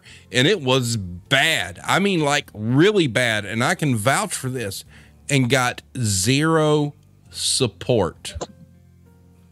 Zero. Which is why I ended up taking an $11,000 pay cut to take a different position to get away from the to give you an idea about this good old boys club there, and I try not to reveal too much here, but yes, I do know Mad Dog. All right. So there's this big, huge shindig. They send all these people out to it, this, expensive location once a year. And her and I kind of chilled together the entire time. And we used to joke that we were like the bad kids table because we did not fit in with the ass kissing, we were. And it was so blatantly obvious. And the last trip, I got told, well, you need to come sit with us. And I'm thinking, why? It's just like, okay, fine. What the fuck ever. There is no unity because you've made it known who the fuck your favorites are and who the fuck they're not. And, if you're that manager and you find yourself in this situation, you're the bad guy. They don't like the outliers. They don't like the people that have an opinion, and they don't like the people who have the balls to say what they want to say. Because if you do, everything you do is critiqued to be damned, and you've got documentation showing other managers that suck balls get a free ride, but you're doing okay, and they're coming down on you like, oh, this is some bullshit. Man, there's so much politics in retail, it's fucking stupid. Do you remember the one that got drunk and went up to the bald one and was like, I'm gonna take your job. And she's running like the #1 store in the district and nothing happened to her? Yep, I sure do. Yeah, and she's the what did they call it? Like the district leader in training. What was it called? I don't fucking remember. Bitch in charge. I don't know. The director. The DM plus. Yeah. Yeah. So, I'm sitting here telling you that my ops leader, who y'all think is so fantastical, is lying, is refusing to actually process the truck, and you tell me I can't do a damn thing about it. I report to my district manager and to LP that my ops leader gave her keys to an associate that she was having an affair with, gave her alarm and code nothing to this happened. associate, and I'm the one that got in trouble. I'm the one. You know, we're going to have to do a whole episode one night on just those fiascos. I mean, and it would take an hour and a half to 2 hours easy. So, having said that, Alex, reread the question and move it to Iron Maiden. I'll get with you, Mad Dog. We're going to have a fun one here real soon. Oh, yeah, most definitely. I do just want to throw this out there. We're currently sitting at 1 hour and 52. So let's get this wrapped up. Here soon. Iron Maiden, do you have any examples / stories where you were not listened to by superiors because you were a woman? Yeah, I have a lot. So, yeah, there's plenty. I mean, and like that's the thing too is like how do I remember all of them? Because there were just so many that I can't even like think of like a particular instance at this point where one thing was more so than the other. Same. But yeah, I mean, they all just like blend together at a certain point. But I would just say like, as far as, I mean, I was in charge of like the hiring at one point, and it just seemed like this was the double-edged sword here. You have to hire, get people, you need people. However, your pool that you have to select from sometimes is just fucking horrible. Oh my God. Yep. It is just like the worst. And yeah. And then they look at you like, well, why aren't you hiring more people? You need more people. It's like, dude, do you see? Like, I'm getting like Frankie the felon here wanting to like apply for a fucking cashier position. And I'm like, probably not a good fit. But they would look at me and they would like, literally, I had a DM at one point ask me like, well, are you being too hard on them? Are like, well, what questions are you asking them? I don't know, the basic questions that I would ask somebody if they want a job. And that is like one memory that stands out among the rest, was that because I was a woman, I was seen as like more emotional, and that I didn't have good judgment when it came to hiring people. But I did. And that was the problem, is like I would see through people's bullshit and say, yeah, this is not a good fit. And then later I would get like basically like crucified for it because I didn't hire enough people. And it's like, well, do you want me to just hire anybody? Because if that's what you want, just tell me that's what you want. And I will just do that. I will hire 100 fucking people in 2 weeks if that's what you really want. And we don't give a shit about who they are. But I mean, that's basically where I'm at with where I'm at now. We have a minimum staffing standard, and I can't keep it because of where I'm located. Yep. Yeah. And I mean, it really does depend on where your store is, as far as like what your talent market is. And the one store that I worked for, we were rural. I mean, compared to all the other stores in our district, we stood alone. We were in the middle of fucking nowhere, North Carolina. And the talent pool there, there really isn't one. There's not. I understand. I get it. I know. It's not like felt talent. it. It's like bodies. Exactly. Like, do you have a pulse? Great. Do you want a job? Okay. Like, come in on Tuesday. So, I mean, it just, and then it got to the point where things got so backed up with the hiring that they literally were like, we're going to bring in another person to help you. So you're going to screen, quote unquote, these people. And then we're going to give them to a mail manager to have them do the interview. Because basically at that point, I knew what it was. They didn't trust my judgment. That's some bullshit. With the people that we were bringing in. That's some bullshit. Exactly. And you know what happened? That same manager was like, yeah, dude, these people are fucking horrible. Yeah. it took that for them to finally realize, okay, maybe we need to temper expectations here. Wow. But me saying it wasn't enough. All right. So because you're not believed. Exactly. Right. Exactly. All right. So we're sitting at an hour 56. We've got 2 questions left. All right. So I'm going to commandeer the questions here. The last one's pretty easy, but this one is something that's kind of important because I think it needs to be addressed. So I'm just go ahead and ask this. It's not on the screen. I'm kind of jumping ahead of stuff here because of time. This question is important because I've watched it happen, and I want to get you guys' feedback on this. During your tenure, have you noticed or experienced undermining or backstabbing from other female employees? If so, do you find this behavior more prevalent in one sex or the other? Mad Dog, we'll start with you. Ooh. I don't find it prevalent in either sex. I think it's just rampant in general. When you are somebody who is strong, and especially kind of like in the situation that I'm in now, where I have come in, I have cleaned up this store, we're winning back our customer, all of these things. So now all of a sudden, all these little cocky bitches think, oh, this is easy. I can do it. No.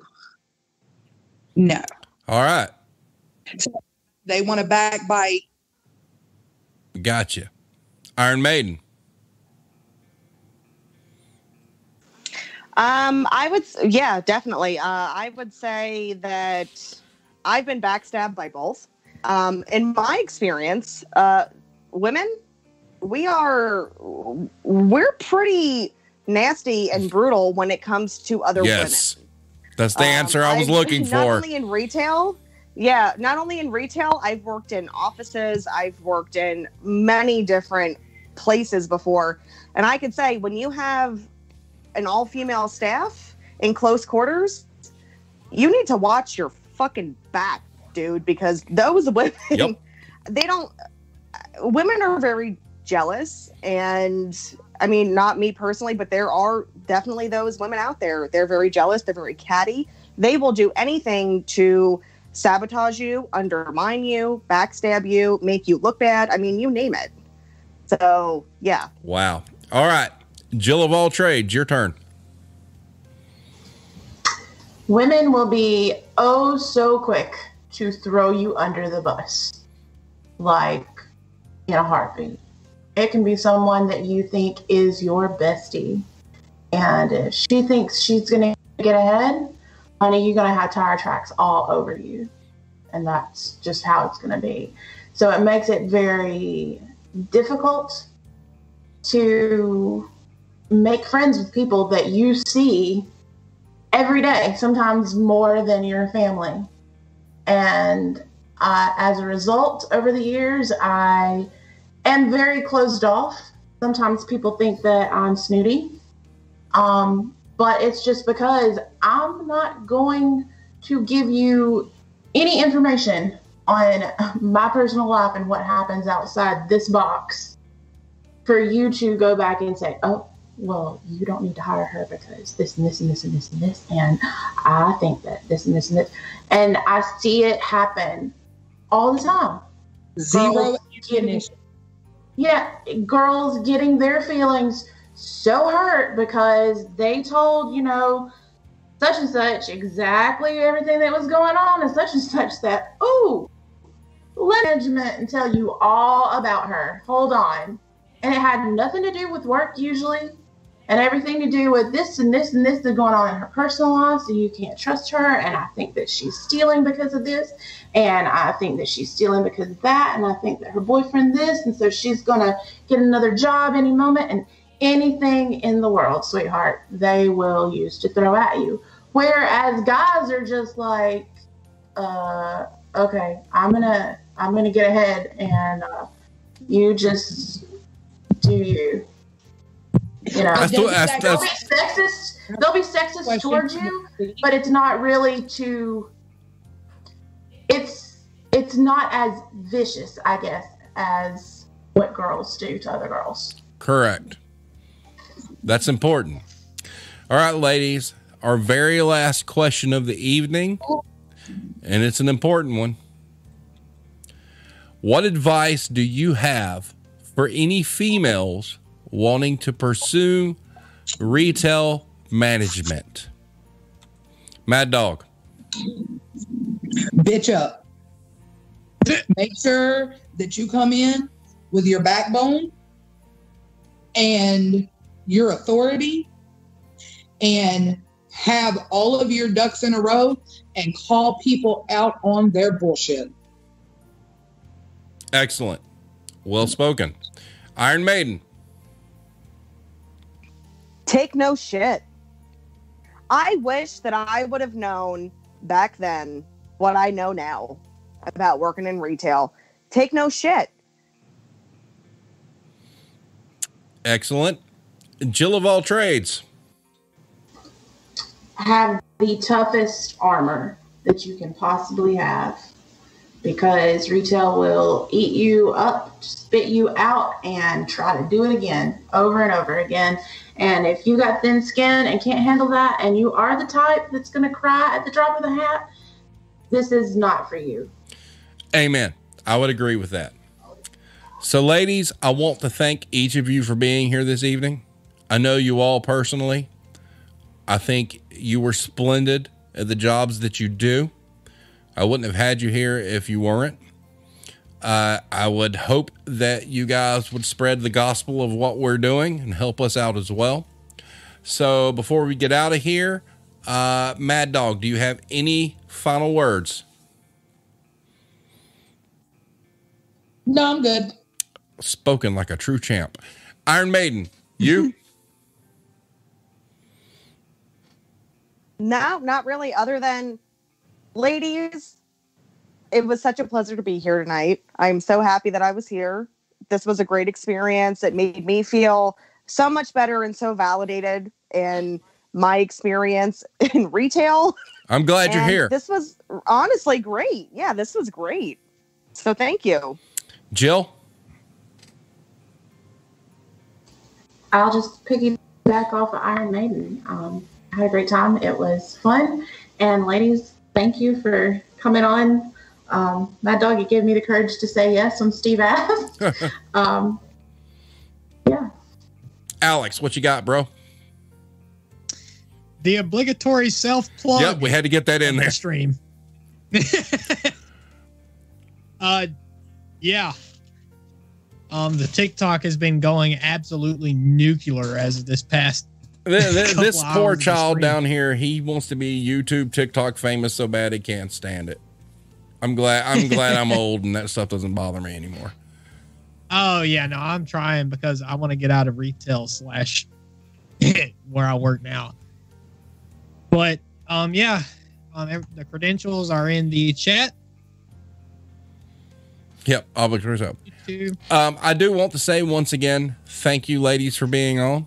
As it stands right now, unless something changes, next Wednesday, we're going to talk about why corporate retail visits are whack.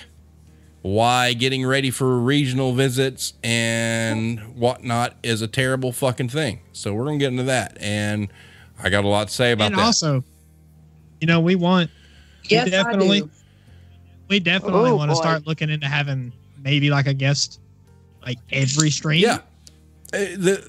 Because it is definitely easier to have a third person to piggyback off of, especially if you're a quiet introvert like me.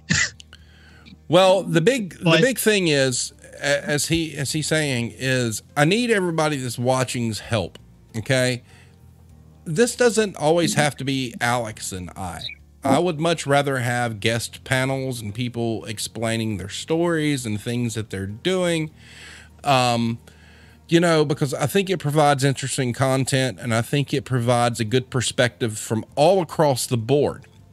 And like I said, my goal is to make the retail war zone to be a place where somebody could email me and say, hey, look, I've really got this to say about this topic, and I need to get this off my chest.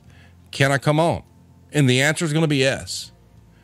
So send us whoever you got. And if you don't want to come on the show and speak, you can just literally have us, even if you don't want us to read at all, you know, it's right. completely anonymous. We'll discuss whatever you say. Exactly. Only if you want it. And only if you want it. And I found last week's episode to be extremely enlightening. It was especially great to have some perspective from, you know, overseas about how things happen there. And, you know, tonight, just getting the female perspective is fantastic because I think it's overlooked. I mean, yeah, you'll see little blurbs and headlines and things like that. If there's an interest in doing an episode where we have guests talking about whether or not the retailers they work for have taken their safety into real consideration during the pandemic, we will do that, but there are strict guidelines as to what we will and will not discuss. So we can do that. But other than that, guys, you know, I want to thank y'all for being here. Everybody that's watching, thank you. Like I said, please, please, please, you know, send out our YouTube link and get us some subs there. Ladies, we'll be back in touch with you. We'll have you on again. It was great having you. It just makes for a better time. So, you know, I just want to tell everybody thank you again. You know, and we'll just keep moving. So, Alex, you got anything real quick? But yeah, like as we said, and on the Reddit, I posted a thing about workplace standards. I would love for you guys to come over to the Reddit at the Retail Warzone and just let me know how you feel about that.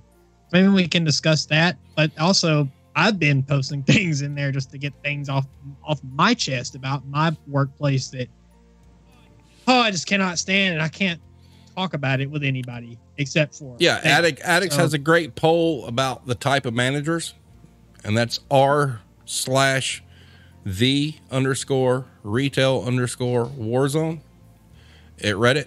So go check it out. So with having said that, guys, thank everybody for watching tonight, and we will see you next time